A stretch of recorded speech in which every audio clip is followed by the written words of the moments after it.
पिछले अध्याय में हमने देखा कि कैसे कुरुवंश में पांडव और कौरव का जन्म हुआ।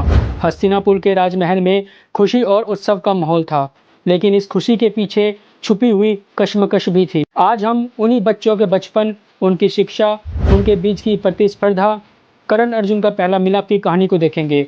ये अध्याय है बचपन के खिलौनों से लेकर युद्ध क्षेत्र की तलवार तक का सफर। हस्तिनापुर के राजमहल के आंगन में राजकुमार खेला करते।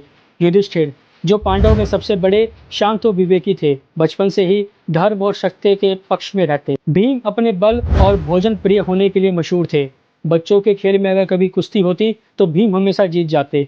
अर्जुन एकाग्रता और सीखने की लालसा में सबसे आगे। जब तक दूसरे बच्चे खेलते रहते, अर्जुन अपनी धनुष को लेकर प्रैक्टिस करते। नकुल और सहदेव, जिनके रूप और ज्ञान का वर्णन स्वर्ग से भी किया जाता था, बचपन से ही समझदार और संवेदनशील थे।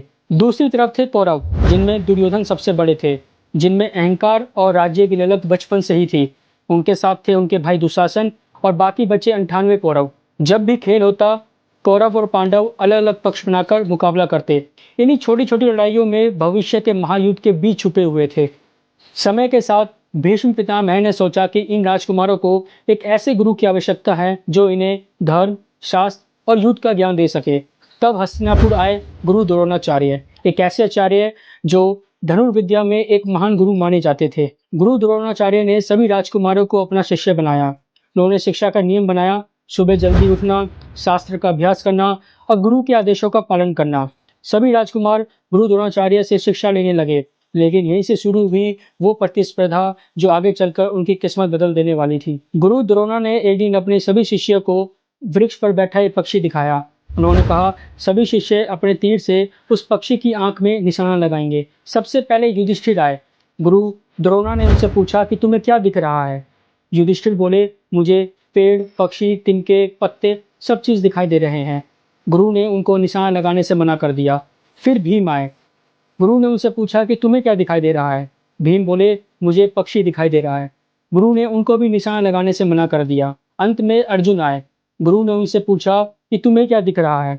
अर्जुन ने शांत स्वर में कहा, मुझे पक्षी की आंख दिखाई दे रही है। गुरु उनकी बात से प्रसन्न हुए और उनसे कहा कि आज से तुम ही मेरे सत्य शिष्य हो। उस दिन से अर्जुन धनुर्विद्या में सबसे आगे माने गए। कौरव, खासकर दुर्योधन, इस बात से जलन से भर गए। भीम और दुर्योधन में बचपन से ही कड़वी राइवलरी थी। कुश्ती हो या गदा युद्ध, दोनों एक दूसरे को हराने की कोशिश करते। एक दिन दुर्योधन ने छल से भीम को जहर दे दिया और उसे गंगा नदी में फेंक दिया, लेकिन भीम की ताकत और नागलोक के विशेष आशीर्वाद की वजह से भीम को बचा लिया गया। इस घटना के बाद दुर्योधन की दुश्मनी और भी ज्यादा गहरी हो गई। गुरु द्रोणा के मार्गदर्शन में सभी राजकुमार तलवार चलाना, गदा युद्ध, कुश्ती और राजनीति सीखने लगे। प्रत्येक दिन कंपटीशन होते, कौन सबसे तेज, कौन सबसे शक्तिशाली और कौन सबसे सटीक निशाना लगाता है। अर्जुन धनुर्विद्या में, भीम बल में और युधिष्ठिर धर्म ज्ञान में सबसे आगे रहते।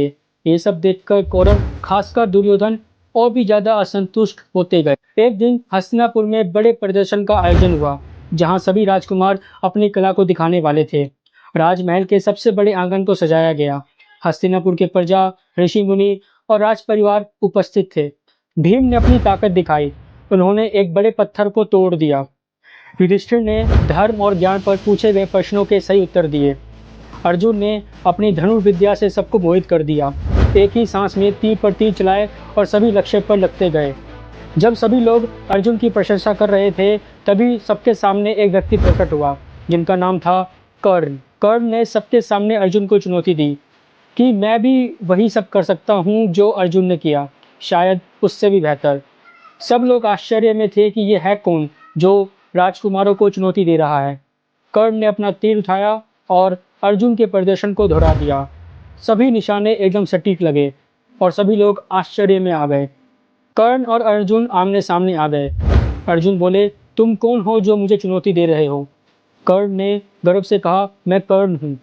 मुझे किसी के आशीर्वाद की जरूरत नहीं, मेरी शक्ति ही मेरी पहचान है। सभी लोग इस नए योद्धा से प्रभावित हो गए, लेकिन एक समस्या थी, कर्ण के वंश को कोई नहीं जानता था।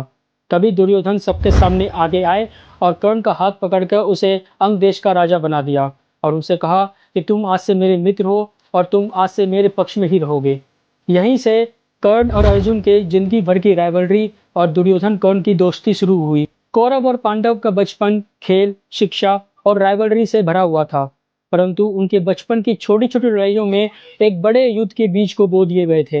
कर्ण और अर्जुन की टक्कर, भीम और दुर्योधन की दुश्मनी, युधिष्ठिर के धर्म और दुर्योधन के अहंकार का यह संगम आगे चलकर महाभारत की मिट्टी को रक्त से लाल करने वाला था।